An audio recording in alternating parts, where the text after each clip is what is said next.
Hello student, मैं Ramraj Gurjar Tagore public उच्च माध्यमिक विद्यालय की ऑनलाइन क्लासेज में आपका हार्दिक अभिनंदन करता हूं। आज हम पढ़ने वाले महाकवि तुलसीदास। मैंने जब हिंदी साहित्य का परिचय आपको पढ़ाया था उस समय जानकारी दी थी आचार्य तुलसीदास जी के बारे में। मैंने आपको उस समय बताया था आचार्य रामचंद्र शुक्ल जी हिंदी साहित्य के इतिहास को 4 भागों में विभाजित करते हैं। पहला भाग था आदिकाल, दूसरा काल था भक्ति काल, तीसरा रीति काल और चौथा आधुनिक काल। भक्ति काल का जब विभाजन करते हैं वो भक्ति काल में एक काल आता है उनका। भक्ति काल की 2 शाखाएं थी, एक सगुण भक्ति काव्य धारा, एक निर्गुण भक्ति काव्य धारा। सगुण भक्ति काव्य धारा को वो 2 भागों में विभाजित करते हैं, एक थी राम भक्ति काव्य धारा और एक थी कृष्ण भक्ति काव्य धारा। तो जो राम भक्ति काव्य धारा थी उस राम भक्ति काव्य धारा के प्रमुख एवं प्रतिनिधि कवि माने जाते हैं आचार्य तुलसीदास या गोस्वामी तुलसीदास। इन्होंने भगवान राम का जीवन चरित्र, भगवान श्री राम का जीवन चरित्र लिखा था और उस रचना को नाम दिया था रामचरितमानस। ये जो काव्य था प्रबंध काव्य की श्रेणी में आता है। प्रबंध काव्य का भी जो भाग होता है 2 प्रकार का होता है प्रबंध काव्य, एक होता है महाकाव्य और दूसरा होता है खंड काव्य। तो रामचरितमानस इनकी जो रचना थी वो महाकाव्य की श्रेणी में आती है। महाकाव्य की अगर विशेषता हम जानने का प्रयास करें तो विशेषता होती है उसमें कम से कम 7 भाग होते हैं या 7 अध्याय बोल सकते हैं, हम अनुच्छेद बोल सकते हैं या कांड बोल सकते हैं। जैसा कि आपको पता है रामचरितमानस को भी 7 कांडों में विभाजित किया गया है और उसमें क्या होता है किसी भी व्यक्ति विशेष के जीवन का संपूर्ण वर्णन होता है। तो रामचरितमानस जो रचना है उसमें भगवान श्री राम के संपूर्ण जीवन का वर्णन है। और ये तुलसीदास जी ने जो चरित्र अपनी जो रामचरितमानस जो रचना थी उसमें जो पात्र रखे, प्रत्येक पात्र इनका आदर्श पात्र कहलाता है, अनुकरणीय पात्र कहलाता है। प्रत्येक पात्र ने अपनी स्थिति के अनुसार अपना कर्तव्य का निर्वहन किया और उनके जो कर्तव्य थे उन कर्तव्यों का व्यक्ति को अपने जीवन में निर्वहन करना चाहिए।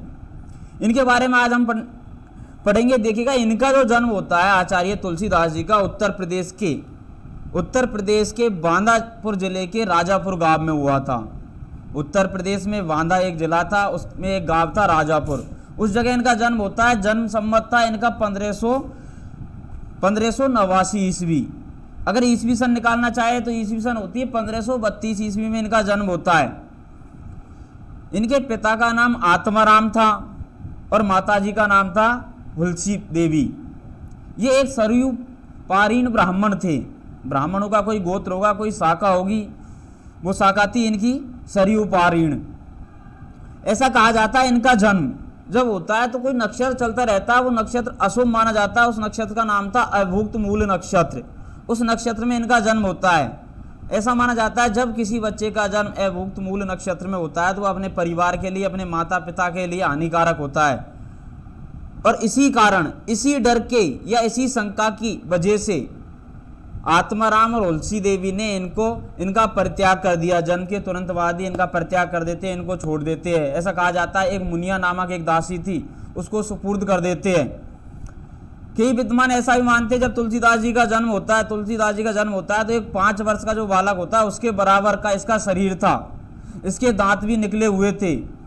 तो इन्हीं आशंकाओं की वजह से, भय की वजह से माता पिता इनका परित्याग कर देते हैं। परित्याग करने के कारण ही इनका जो बाल्यकाल था, इनकी शैशवावस्था थी, अत्यंत कष्टपूर्ण बीतती है। देखिएगा, तुलसीदास अभुक्त मूल नक्षत्र में पैदा हुए तथा जन्म लेते ही इनकी अवस्था 5 वर्ष के बालक के समान थी। यानी 5 वर्ष का बालक जितना बड़ा होता है, जैसा उसका शरीर होता है, ऐसा शरीर इनके जन्म के समय था। मुंह में दांत भी निकले हुए थे। भय की आशंका के चलते माता पिता ने त्याग दिया था। इनके माता और पिता, माता का नाम था हुलसी और पिता का नाम था आत्माराम दुबे, दोनों इनका परित्याग कर देते हैं। परित्याग करने के बाद एक दासी रहती है जिसका नाम रहता है मुनिया, उसको सुपुर्द कर देते हैं। मुनिया नामक दासी को दे दिया जिसने इसका लालन पालन किया। प्रश्न आता है तुलसीदास जी का लालन पालन किसने किया? तो इसकी माता का नाम नहीं देना, हमेशा उत्तर क्या देना? मुनिया नामक दासी। माता पिता कौन थे? आत्माराम और हुलसी बाई। इनका बाल्यकाल कष्टपूर्ण बीतता है। कवितावली में एक पंक्ति आती है, इनकी एक रचना है, प्रसिद्ध रचना है, अवधी भाषा में लिखी गई रचना है कवितावली। उसमें एक पंक्ति आती है, मात पिता जग जाए तजो विदेव ने लिखो कछु भाल भलाई। यानी माता पिता ने और संसार ने जन्म के उपरांत ही, जन्म के कुछ दिन बाद या कुछ क्षण बाद ही इनका क्या कर दिया? परित्याग। मात पिता जग जाय तजो, यानी माता पिता दोनों छोड़ देते हैं, अर्थात संसार इनसे क्या दूरी बना लेता है, इनका परित्याग कर देता है, इनको छोड़ देते हैं। विधिहु ने लिखो कछु भाल भलाई, विधिहु का अर्थ होता है विधाता, विधाता ने भी इनके मस्तक पर कुछ भले कर्म नहीं लिखे, और इसी कारण यानी अगर विधाता चाहता तो उस नक्षत्र में इनका जन्म नहीं होता, और जन्म नहीं होता तो माता पिता इनका परित्याग नहीं करते, संसार से इनको अलग नहीं जाना पड़ता। लेकिन विधाता भी इनके खिलाफ हो जाता है, फिर भी तुलसीदास जी हार नहीं मानते हैं। इनके गुरु का नाम नरहरिदास बताया जाता है। ऐसा माना जाता है तुलसीदास जी का जब जन्म होता है, जन्म के उपरांत इनके मुंह से जो पहला शब्द निकलता है वो निकलता है राम, और इसी कारण इनके बचपन का जो नाम था वो था राम बोला। बचपन में इनको राम बोला नाम से पुकारा जाता था। लेकिन जब मुनिया नामक दासी के साथ में ये रहते हैं, जैसे ही उम्र का पड़ाव आगे बढ़ते हैं, बाल्यावस्था में प्रवेश करते हैं, भिक्षा मांगते हैं, भिक्षा मांगते समय ही इनकी एक साधु, एक संत से मुलाकात होती है जिसका नाम रहता है बाबा नरहरिदास। बाबा नरहरिदास से दीक्षा लेते हैं, और बाबा नरहरिदास ही इनको नाम देते हैं तुलसीदास। यानी बाबा नरहरिदास से मिलने से पहले इनका जो नाम था वो था केवल राम बोला, लेकिन जब से ये दीक्षा लेते हैं, उनके शिष्य बनते हैं, तब से इनका नाम हो जाता है तुलसीदास। और जब काव्य रचना लिखना प्रारंभ किया, रामचरितमानस जैसा महाकाव्य लिखा, उसके बाद इनके नाम के आगे लग जाता है आचार्य या गोस्वामी तुलसीदास। उसके बाद इनका विवाह संपन्न होता है। इनका विवाह होता है रत्नावली नामक एक विदुषी महिला से। विदुषी यानी एक पढ़ी लिखी थी, ज्ञानी थी, पंडित थी एक महिला, उससे इनका विवाह हो जाता है आचार्य तुलसीदास जी का। विवाह के उपरांत दाम्पत्य जीवन में संलग्न हो जाते, इस प्रकार से लीन हो जाते कि अपने पत्नी प्रेम के प्रति इतना लगाव हो जाता है कि उनको एक पल के लिए भी उससे अलग होना नहीं चाहते। एक बार स्थिति ऐसी होती है, इनकी पत्नी अपने मायके जाती है या तुलसीदास जी के ससुराल जाती है, तुलसीदास जी इनके पीछे पीछे चले जाते हैं और रात्रि के समय में इनके पास ही पहुंच जाते हैं। ऐसा कहा जाता है उनके मकान के पीछे कोई सर्प लटक रहा था, सर्प को पकड़कर ही तुलसीदास जी ऊपर चढ़ जाते हैं मकान पर चढ़ जाते हैं। जब रत्नावली को ये बात पता लगती है तो वो उनको खरी खोटी सुनाती है, उनसे कहती है कि अगर आप जो प्यार प्रेम स्नेह मेरे प्रति दिखा रहे हो, अगर यही प्यार प्रेम स्नेह आप भगवान श्री राम के प्रति या ईश्वर के प्रति दिखाओ तो आपको इस संसार रूपी सागर से आप आसानी से पार हो सकते हैं। तुलसीदास जी कि ये बात अपने मन मस्तिष्क दिलो दिमाग पर बैठ जाती है और उसी पल उसी क्षण वो वापस आ जाते हैं और उसी समय से भगवान श्री राम की भक्ति में लीन हो जाते हैं। लीन होकर सबसे पहले वो विनय पत्रिका लिखते हैं और उसके बाद में अंततः ये जो इनकी जो प्रसिद्ध रचना थी रामचरितमानस, ऐसा माना जाता है जो वाल्मीकि थे, वाल्मीकि के द्वारा जो रामायण लिखी गई थी संस्कृत भाषा में उसका अनुवाद मानी जाती है रामचरितमानस, जिसकी भाषा है अवधी। उस रचना को लिखते हैं और अपनी पत्नी का परित्याग कर देते हैं, किंतु किसी कारणवश वैवाहिक जीवन अधिक समय तक न चल सका। कारण यही था जो मैंने आपको बताया है, क्योंकि इनकी पत्नी इनको खरी खोटी सुनाती है और इसी कारण से अपनी पत्नी का ये परित्याग कर देते हैं। कई विद्वान तो ये भी मानते हैं तुलसीदास जी की गुरु उसकी पत्नी, क्योंकि उसकी पत्नी के कहने के बाद ही भगवान श्री राम की ओर या भक्ति की ओर अग्रसर होते हैं। इन्होंने गृह त्याग कर दिया और घूमते घूमते अयोध्या पहुंच जाते हैं। वहीं पर संवत 1631 ईस्वी में इन्होंने रामचरितमानस की रचना प्रारंभ की। सरयू नदी के किनारे, अयोध्या जो है सरयू नदी के किनारे बसी हुई है और वहीं बैठकर तुलसीदास जी ने सरयू नदी के किनारे अपना आश्रम बनाया था, वहीं रहते थे और ये रामचरितमानस रचना प्रारंभ की। इसकी जो प्रमुख छंद है वो आप जानते हैं, दोहा है, चौपाई है, सोरठा है। 3 छंदों का प्रयोग किया गया है इसमें। छंद की मैंने आपको पहले ही परिभाषा बताई है। छंद होती है किसी भी रचना को पढ़ते या लिखते समय यति गति लय ताल तुक आदि को ध्यान में रखकर अगर कोई रचना लिखी जाए तो वो कहलाती है आपकी छंद। छंद 2 प्रकार की होती है, एक होती है मात्रिक, दूसरी होती है वर्णिक। मात्रिक छंद में मात्राओं की गणना की जाती है, वर्णिक छंद में वर्णों की गणना की जाती है। आपकी जो चौपाई, दोहा और सोरठा है, तीनों ही छंद मात्रिक छंदों में आती है। चौपाई देखें तो सब मात्रिक छंद है, क्योंकि इसके 4 चरण होते हैं, प्रत्येक चरण में 16-16 मात्राएं होती है और अंतिम दोनों वर्ण होते हैं वो गुरु होते हैं। दोहा जो होती है वो अर्ध सममात्रिक छंद होती है, उसमें कुल 24 मात्राएं होती है, 13 और 11 पे यति होती है। सोरठा होता है वो भी अर्ध सममात्रिक छंद होती है, उसमें भी 24 मात्राएं होती है, लेकिन उसमें 11 और 13 पे यति होती है। अंतिम वर्ण इसके होते हैं गुरु और लघु। दोहा के तो होते हैं गुरु और लघु और सोरठा के होते हैं लघु और गुरु। रामचरितमानस दोहा, सोरठा और चौपाई छंद में लिखी हुई है। संपूर्ण रामायण आप कैसी भी चौपाई को, दोहा को उठा के देख लो, उनमें जो मात्राओं की जो संख्या है वो निश्चित है, जो मैंने आपको बताई। अगर चौपाई है तो चौपाई में कुल मिलाकर 16 मात्राएं होती है एक चरण में, और अंतिम दोनों वर्ण होते हैं वो कैसे होते हैं, गुरु। अगर आप किसी दोहा को उठाओगे तो दोहा में कुल मात्राएं मिलेगी आपको एक पंक्ति में 24, और उसमें जो विराम होता है, जो यति होती है, वो होती है 13 और 11 पर। तो इन्होंने संवत 1631 ईस्वी में अयोध्या में सरयू नदी के किनारे रामचरितमानस की रचना प्रारंभ की थी। बाद में ये काशी आकर रहने लगे, यानी जीवन के अंतिम क्षणों में ये शिक्षा जो नगरी काशी है उस जगह चले जाते हैं।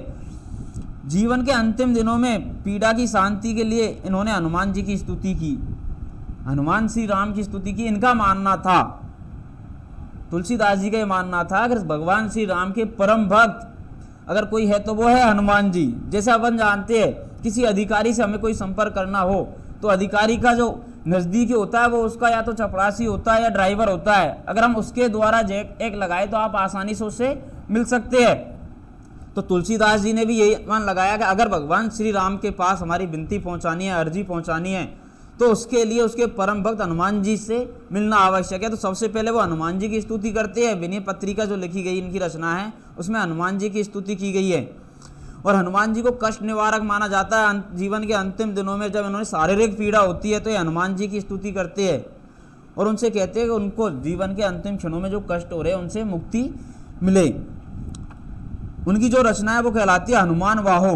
हनुमान जी की स्तुति जब करते हैं जीवन के अंतिम क्षणों में, जब इनको शारीरिक पीड़ा होती है, आसन्न जब मृत्यु होती है, सन्निकट इनकी जब मृत्यु हो जाती है, उस समय इनको जो शरीर में जो पीड़ा होती है उस पीड़ा से छुटकारा पाने के लिए ये हनुमान जी की स्तुति करते हैं, और वो रचना कहलाती है इनकी हनुमान बाहुक के नाम से प्रसिद्ध होती है। इनकी मृत्यु के संबंध में निम्नलिखित दोहा प्रसिद्ध है। इनकी जब मृत्यु होती है उसके संबंध में एक दोहा लिखा हुआ है। संवत 1680 गंग के तीर, श्रावण शुक्ला सप्तमी, तुलसी तजो शरीर।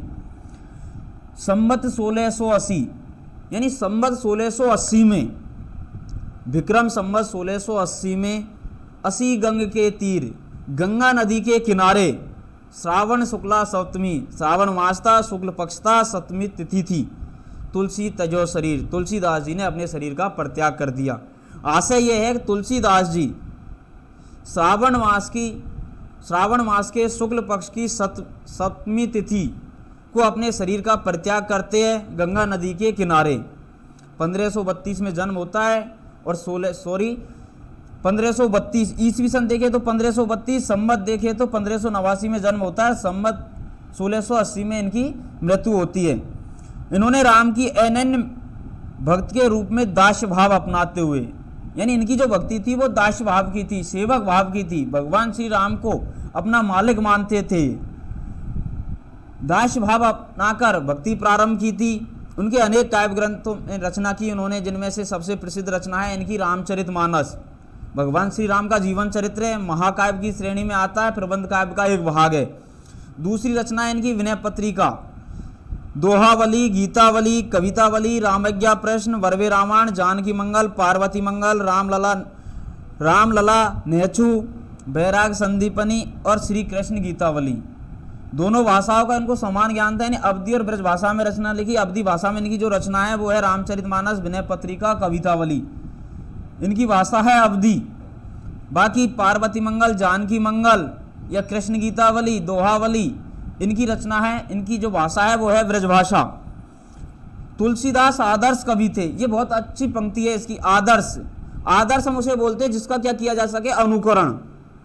जैसे छोटी क्लासों में चलता है आदर्श वाचन चलता है, अध्यापक जो बोलता है वो कहलाता है आदर्श वाचन, उसके बाद बच्चे जो बोलते हैं वो कहलाता है अनुकरण वाचन। अनुकरण यानी होता है पीछे करना। तो तुलसीदास जी आदर्श कवि थे। उन्होंने जैसे पात्रों का सृजन किया, रामचरितमानस में हम देखते हैं उनके जो पात्र थे, भगवान राम, श्री कृष्ण, सीता माता, राजा दशरथ, भरत, ये क्या थे, पात्र। और ये ऐसे पात्र थे, प्रत्येक पात्र ने अपनी जो भूमिका थी उनका भली भांति निर्वहन किया। अगर देखें भगवान श्री राम को, भगवान श्री राम ने पुत्र का कर्तव्य निभाते हुए अपने पिता की आज्ञा का पालन करने के कारण वो वनवास जाते हैं, राजधर्म निभाते हुए सीता माता को वनवास देते हैं, पति धर्म निभाते हुए रावण का वध कर कर सीता माता को लेकर आते हैं। तो प्रत्येक पात्र कैसा, अनुकरणीय पात्र, और इसी वजह से तुलसीदास जी को आदर्श कवि कहा जाता है। इन्होंने आदर्श चरित्रों का सृजन कर हमें अपने दैनिक जीवन में उनके अनुकरण का संदेश दिया है। ये अवधी और ब्रजभाषा दोनों में पंडित थे। पंडित का अर्थ होता है ज्ञानी। दोनों भाषाओं का शुद्ध और परिमार्जित रूप इन्होंने अपनाया। शुद्ध यानी ये जो काव्य शास्त्र है उसकी दृष्टि से इनकी जो रचनाएं पूर्णतः शुद्ध मानी जाती है। देखिएगा इनकी मुख्य चीज़ें जो मैं आपको लिख देता हूँ। तुलसीदास जी का जो आपको परिचय लिखना है, परिचय में आपको लिखना है तुलसीदास जी का जो जन्म होता है, जन्म संवत, संवत में लिखना है क्योंकि आपकी किताब में क्या दे रखा है, संवत में। जन्म संवत होता है इनका 1589। 1589 में इनका जन्म होता है। इनके पिताजी का नाम था, पिता का नाम था आत्माराम दुबे, आत्माराम दुबे। माताजी का नाम था,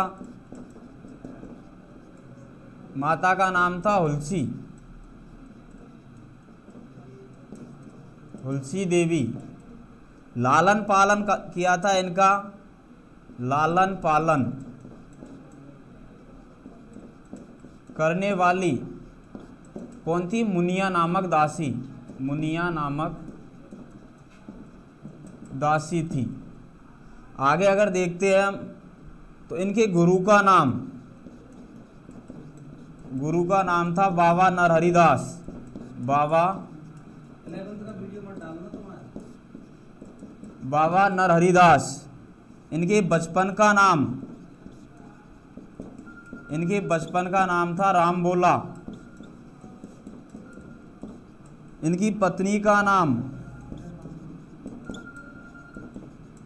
इनकी पत्नी का नाम था रत्नावली, जो कैसी थी, विदुषी महिला, विदुषी महिला थी। इनकी जो पत्नी थी वो कैसी थी, विदुषी महिला। इसके बाद अगर इसमें हम देखें तो तुलसीदास जी कैसे कवि थे, यह बोल सकते हैं। इनकी जो भाषा थी, भाषा, इन्होंने दोनों भाषाओं में काव्य रचना लिखी। कौन कौन सी, अवधी व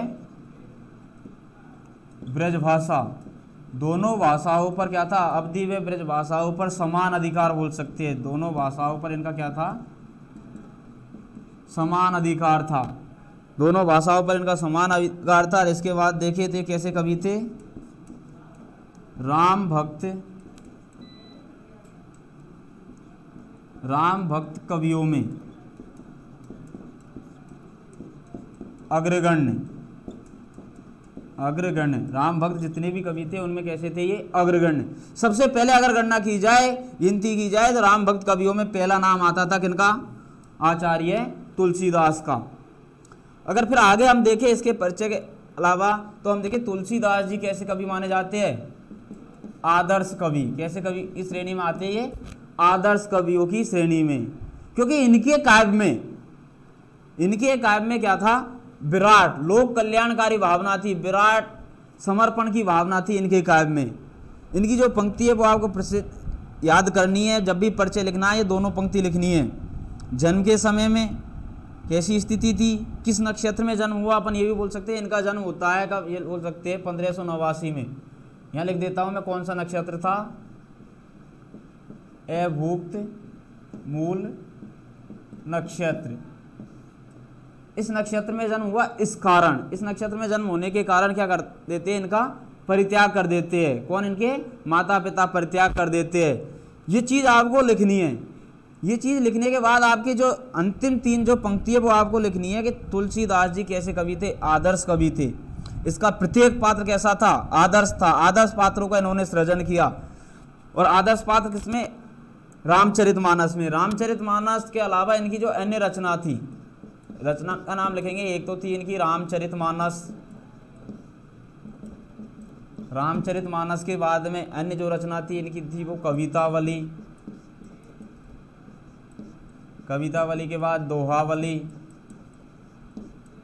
जानकी मंगल, पार्वती मंगल,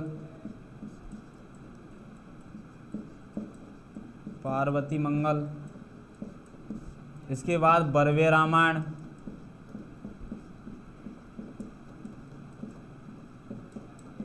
रामज्ञा प्रश्न,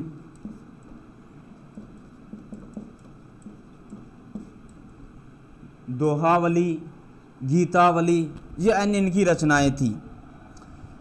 एक जो दोहा प्रचलित है वो आपको इनके परिचय में लिखना है। संवत 1680, 80 गंग के तीर, श्रावण शुक्ला सप्तमी, तुलसी तजो शरीर। कि तुलसीदास जी की मृत्यु के संबंध में ये दोहा प्रचलित है। तुलसीदास जी की जब मृत्यु होती है तो उस समय जो संवत था, विक्रम संवत, ईस्वी सन नहीं, विक्रम संवत था 1680। 80 गंग के तीर, गंगा नदी के किनारे, श्रावण शुक्ला सप्तमी, श्रावण महीने के शुक्ल पक्ष की सप्तमी तिथि के दिन तुलसीदास जी अपने शरीर का परित्याग करते हैं। जन्म की जो संवत है, मृत्यु का जो संवत है, दोनों याद करना है। आपके जो सिलेबस में दे रखा है वो संवत में दे रखा है, विक्रम संवत में। तो या तो आप संवत में याद कर लो, और अगर ईस्वी सन में आप लिखना चाहो तो उसमें क्या करना है, संवत में से आपको 57 वर्ष घटाने हैं। जैसे आप 57 वर्ष घटाओगे क्या निकल जाएगी आपकी ईस्वी सन। जैसे यहाँ संवत दे रखा 1589, ईस्वी सन निकालेंगे तो क्या निकलेगी 1532। ये चीज़ें आपको याद रखनी है। बाकी आपको अन्य चीज थी यहाँ जो मैं नहीं पाया, आप लिख सकते हैं इनका जन्म 1589 में कहाँ होता है, ये लिख सकते हैं अपन यूपी के